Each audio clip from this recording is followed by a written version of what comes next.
इस वीडियो में हम लोग समझेंगे कि सर्कुलर और नोटिफिकेशन का डिफरेंस और साथ में ये भी कि कैसे नेविगेट करके आप खुद ही पता लगा सकते हो कि क्या सर्कुलर आया है, क्या नोटिफिकेशन आया है। ठीक है, बहुत ही सिंपल है। सबसे पहले हम लोग समझते हैं सर्कुलर नोटिफिकेशन होता क्या। Circular, C for clarification. जब भी गवर्नमेंट को कुछ भी क्लैरिफाई करना होगा ना, तो वो सर्कुलर इशू करेगी। फिर notification, and for new law. जब भी गवर्नमेंट को कुछ नया लॉ लाना होगा तो वो नोटिफिकेशन इशू करेगी। सिंपल। यहाँ तक हम लोग क्लियर हैं। अब आगे चलते हैं। अब आगे ये समझते हैं कि सर्कुलर कौन इशू करता है और नोटिफिकेशन कौन इशू करता है। सर्कुलर इशू करता है सीबीडीटी, नोटिफिकेशन सीबीडीटी या सेंट्रल गवर्नमेंट कोई भी इशू कर सकता है। ठीक है। अब जैसे कि मैंने आपको बताया कि सर्कुलर होता है क्लैरिफिकेशन के लिए। क्लैरिफिकेशन इन अ सेंस कि अगर उनको सपोज ड्यू डेट एक्सटेंड करना है तो वो क्या इशू करेंगे, वो करेंगे सर्कुलर।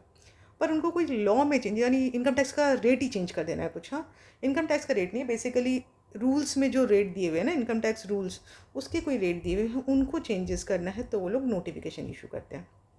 चलो, ये दो चीज़ें तो क्लियर हुई।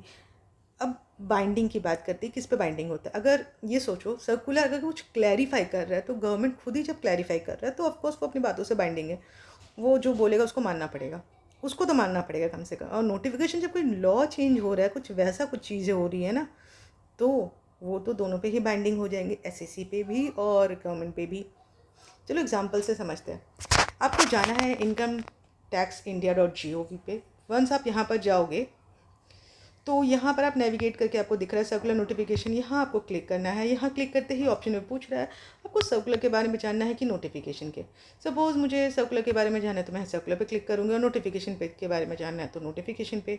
फिर मैं नेविगेट करके जाऊँगी यहाँ पर। अब मुझे 2026 में जितने भी इशू हुए हैं सर्कुलर, उनके बारे में जानना है तो मैं वहाँ पर सिलेक्ट कर लूँगी। और मुझे पर्टिकुलर कोई सर्कुलर के बारे में जानना है ना, तो मैं नंबर टाइप करके भी सर्च कर सकती हूँ। ठीक है, एक एग्जाम्पल मैंने खोल के रखा है यहाँ पर। जैसे कि आपको दिख रहा है कि कौन इशू कर रहा है सर्कुलर। सर्कुलर इशू कर रहा है government of India, ministry of finance, department of revenue. Government of India, उसके नीचे मिनिस्ट्री ऑफ फाइनेंस, उसके नीचे डिपार्टमेंट ऑफ रेवेन्यू, और उसके नीचे CBDT, central board of direct tax. अब इन इन इसमें क्या हो रहा है, इसमें वो एक्सटेंशन की बात कर रहे हैं। ठीक है, तो जैसे मैंने आपको बताया, गवर्नमेंट कुछ एक्सटेंशन करना होता है, कुछ क्लैरिफिकेशन करना होता है, तो वो लोग सर्कुलर इशू करते हैं। वही एक नोटिफिकेशन का एग्जांपल लेते हैं। इसमें क्या हो रहा है, नोटिफाई करके वो लोग कुछ अमेंड कर रहे हैं। अमेंड इनकम टैक्स रूल, यहाँ आपको दिख रहा है, यहाँ बोल रहा है कि वो लोग अमेंड कर रहे हैं इनकम टैक्स रूल। जब रूल चेंज हो रहा है तो ऐसे में ऑफकोर्स क्लैरिफिकेशन नहीं, एक नया लॉ जैसे हो गया वो कहानी, उसीलिए हम लोग नोटिफिकेशन देख रहे हैं। अच्छा, इसको इशू किसने किया, ये वाला भी इशू किया है central board of direct tax ने। मैंने आपको बताया नोटिफिकेशन या तो सेंट्रल गवर्नमेंट या सीबीडीटी कोई भी इशू कर सकता है। सो आई होप अब खुद ही आप नेविगेट करके खुद ही देख सकते हो कि सर्कुलर किसने इशू किया है, नोटिफिकेशन किसने इशू किया है। और आई होप इससे आपको कुछ चीज़ें क्लियर हो गई। Definition, C for circular, C for clarification, and for notification, and for new law. इसके साथ साथ कौन इशू करता है ये भी क्लियर हुआ कि अगर सर्कुलर है तो सीबीडीटी कुछ क्लैरिफाई कर रही है, और न्यू लॉ तो या तो सीबीडीटी या इनकम या गवर्नमेंट ऑफ इंडिया, दोनों में से कोई भी कर सकता है। बाइंडिंग फिर मैंने बताया, अब कुछ क्लैरिफाई कर रहे हैं तो सामने वाला जो बोल रहा है वो तो खुद बाइंडिंग होगा ही। नोटिफिकेशन जैसे नया लॉ जैसा वैसा कुछ इफेक्ट है तो दोनों पे बाइंडिंग हो जाता है, टैक्स पे भी और हम लोग पे।